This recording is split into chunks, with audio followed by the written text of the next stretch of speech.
Kalau yang jomblo itu kan yang bangunin kan mercon. Sama orang sahur. Atau kalau ini yang di televisi tuh di anak-anak itu kan di YouTube sahur ora sahur sakarepmu. Sing penting ngaku. Tapi kalau sudah menikah kan ada Mas, tangi Mas sahur. Rasanya iki nyes.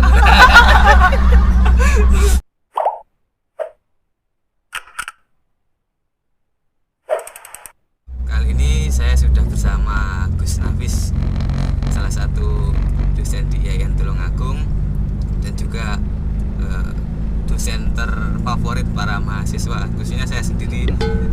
Saya sendiri juga mengidolakan Gus ini karena di setiap penyampaian di kelas itu menggunakan metode yang cukup fresh, cukup kekinian. Jadi mahasiswa itu tidak bosan, tidak ada namanya yang tidur, ngantuk, tidak ada, semuanya pasti tertawa. Assalamualaikum Gus. Assalamualaikum. Gimana kabarnya? Alhamdulillah sehat Mas. Musim-musim Covid ini kan semua mahasiswa kan diliburkan, bukan libur sih tapi kuliah di rumah gitu, daring gitu. Kesibukan Gus hari-hari ini apa Gus?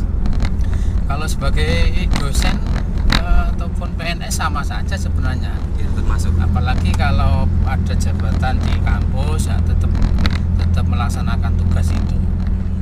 Ya, sehingga ya kayak nggak ada bedanya ya cuman semuanya dilaksanakan dengan daring gitu aja kalau ngajar begitu. Iya. Ini ngobrol-ngobrol lah santai bareng mengenai sharing-sharing mengenai permasalahan-permasalahan yang dihadapi khususnya mahasiswa yang umurnya 20 plus itu. Segera siap-siap mengalami banyak tantangan. Iya. Khususnya banyak sih mahasiswa yang menanyakan atau bingung untuk apa yang harus dilakukan itu. Khususnya menikah sambil kuliah ataukah menikah setelah kuliah. Menurut pendapat Gus gimana itu? Iya, kalau menurut saya sebenarnya Mas, tidak bisa disamakan.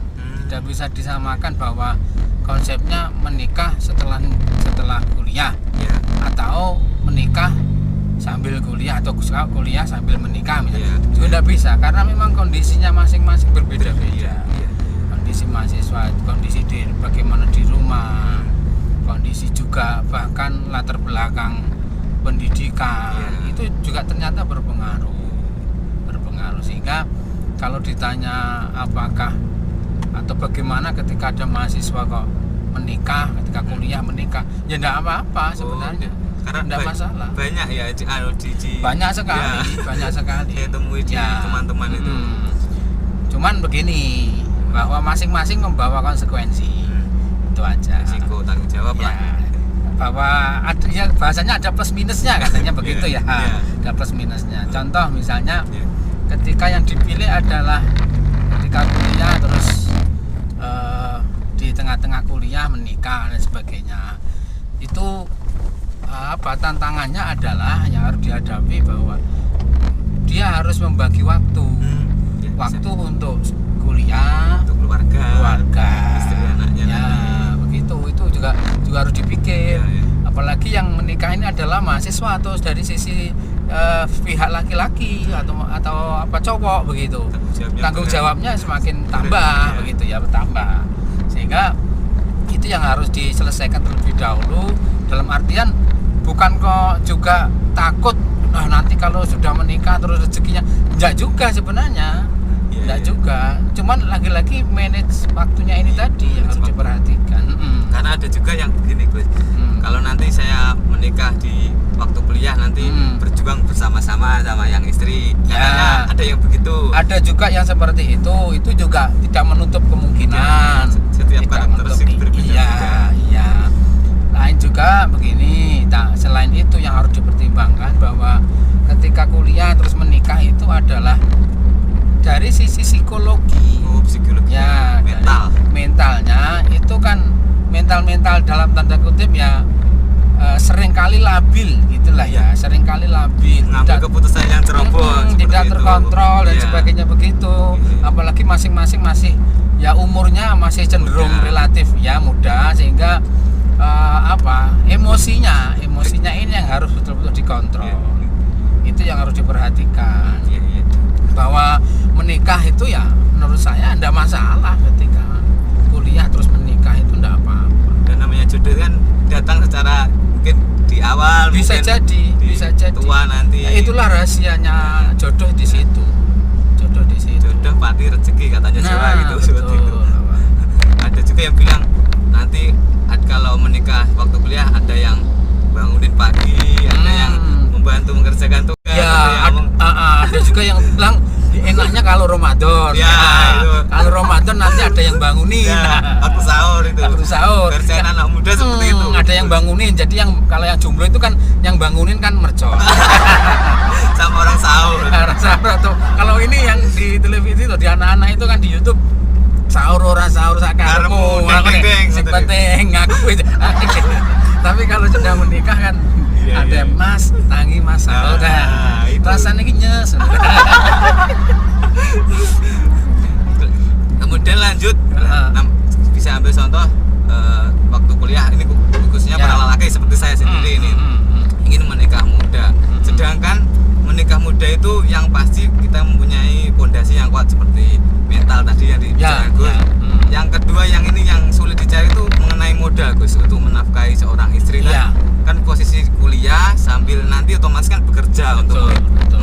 memenuhi kebutuhan sehari. Ya. Ini menurut minta solusi dari Gus mengenai cara manage waktu nanti kerja kemudian kuliah Ya. kemudian ngurusi keluarga itu gimana Gus? Ini bahwa rezeki itu lagi-lagi sama seperti jodoh juga. Yang penting kita itu ikhtiar. Wong kuwi lek gelem apa jenenge ceker nutul. Iya, iya, Nah, kan begitu. Itu yakin lah. Itu pasti yakin. Gelem obah mama kan begitu. Iya. Gelem obah mama. Nah, yang perlu disiapkan bagi teman-teman yang memilih seperti itu bahwa berkeluarga atau nikah tapi masih kuliah, maka manajemen waktunya harus dibagi. Dia juga harus mempertimbangkan jam-jam kuliahnya. Itu juga harus dibagi. Jangan kalau sudah kuliah terus kerja terus akhirnya kuliahnya tertinggal itu juga menurut saya juga kurang pas, kurang baik menurut saya. Berarti harus seimbang antara kuliah dan Ya paling kerja. tidak kalaupun tidak 50% atau 50-50 paling tidak ya kerja 60 lah Ya, begitu atau ya. 65 baru nanti kuliahnya 35. Nah maka dari itu upayakan kalau memang mau menikah ya di semester-semester yang bukan akhir lah, Ya. tidak yang di awal yang masih banyak mata kuliah itu gitu. Ya, ya. Saya kira itu sangat bisa kok, sangat bisa. Saya sendiri juga melakukan Gus. Dan ketika kuliah nanti belum mengerjakan tugas, mengerjakan makalah, terus presentasi itu Ya, bisa ambil itu di luar kuliah masih ada tumpuan kerja yang bisa juga bersamaan. Ya. Waktu kerja bersamaan sama waktu kuliah itu yang bikin pusing. Saya dulu di S1 juga walaupun belum menikah tapi kerja sudah. Kerja dan itu pilihan ya bahwa memang dari bapak dan ibu saya dulu nggak boleh kerja itu pokoknya mondok kuliah sinau wis. Namun ya saya harus tahu diri bahwa kebutuhan saya saat itu banyak, kemudian dari rumah juga maaf misalnya agak kurang cukup karena harus dibagi antara kuliah di wajib pondok dan sebagainya. Mau nggak mau saya harus kerja. Contoh misalnya ketika waktu-waktu luang misalnya Sabtu Minggu atau tidak ada kuliah maka saya jualannya saat itu saya memilih ini ketika ada haul, ada hataman dan sebagainya ada jantiko di alun-alun dan sebagainya itu saya jualan stiker sama sabuk saat itu. Sabuk pinggang itu. Ikat pinggang. Nah stiker itu kan saya beli misalnya per lembar ya. Per lembar itu kan taruhlah 5.000. Nah itu kalau dipotong, dipotong bisa jadi 5, maka satu bisa untung. Bisa untuk kehidupan sehari-hari. Bisa nambah paling tidak. Bisa nambah walaupun tidak mencukupi. Selain itu saya juga ngajar TPA TPQ tiap sore. Jadi kuliah sudah selesai. Itu yang harus diatur menurut saya. Memanage waktu seperti itu. Iya. Beberapa kali saya di kampus membimbing mahasiswa itu Pak, saya sibuk kerjain bagaimana kuliahnya. Oke, sekarang coba cari shift-shiftannya. Kamu minta kepada bos, tanyakan bisa nggak saya masuknya sore sampai malam. Itu juga harus pilihan-pilihan seperti itu harus diperhatikan. Karena dengan posisi umur yang sekarang itu kebutuhan yang pertama banyak. Ya. Yang kedua untuk minta ke orang tua itu sudah malu, Gus. Ya. Utamanya. Ya. Ya. Sebisa mungkin harus ceker sendiri Betul. untuk mempersiapkan nanti setelah kuliah. Yang utamanya kan harus berumah tangga. Ya. Dan yang harus diperhatikan juga, seringkali mahasiswa itu malu kalau kerja. Ya. Itu yang harus dihilangkan. Kalau mau kerja ya pokoknya selama itu kerjanya bagus, halal maksudnya baik, kenapa tidak gitu loh. Gengsi lah. Nah, enggak usah gengsi, enggak usah jaim dan sebagainya. Saya dulu S1 selesai, setelah itu masuk S2 semester 2. Iya. Saya nikah. Semester 2 nikah. Iya, S2 itu umur termasuk muda saat itu 23 akhir atau 24 kok kalau enggak salah. Belum ada 25 loh, itu kan Nabi kan 25 ya. Iya. Saya lebih dari 23 sudah. iya 23 akhir lah, paling tidak 24 awal itu sudah mulai jalan. Itu juga saya sambil kerja akhirnya sama istri kerja di pasar. Sambil nanti misalnya kuliah Senin, Selasa, Rabu, maka Kamis, Jumat, Sabtu, Minggu saya pulang kerja di pasar. Iya, iya. Itu juga yang mengolok-olok atau yang ngecek juga Banyak. banyak orang sarjana kerja neng raisin Karena begini saya juga berpikiran seperti itu. Seperti yang saya lihat setelah lulus kuliah, itu apa yang sudah di jurusannya keluar jalur, Ya, keluar jalur dari pekerjaannya. Iya. Ya, saya kira itu juga apa ya menjadi pertimbangan ya, dalam artian begini bahwa tidak harus kita itu sesuai jalur kita, itu tidak harus. Kenapa saya juga ikut dagang? Karena memang ada basic dari orang tua, memang dari dulu juga dagang. Kebetulan istri itu juga dari keluarga yang pedagang itu.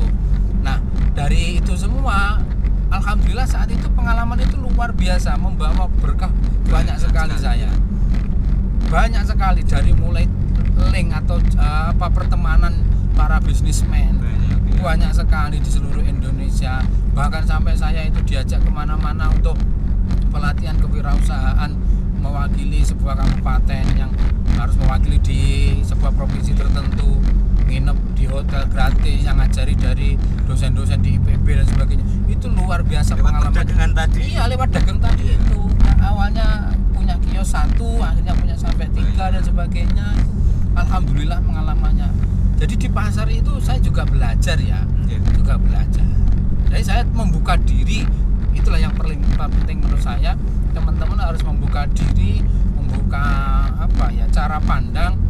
Wah, aku kan misalnya jurusan aku kan PAI, ya mosok aku dagang ya enggak harus juga. Malah dengan PAI itu diterapkan dalam dagang gitu kan. Jujur, amanah, tanggung jawab. Betul.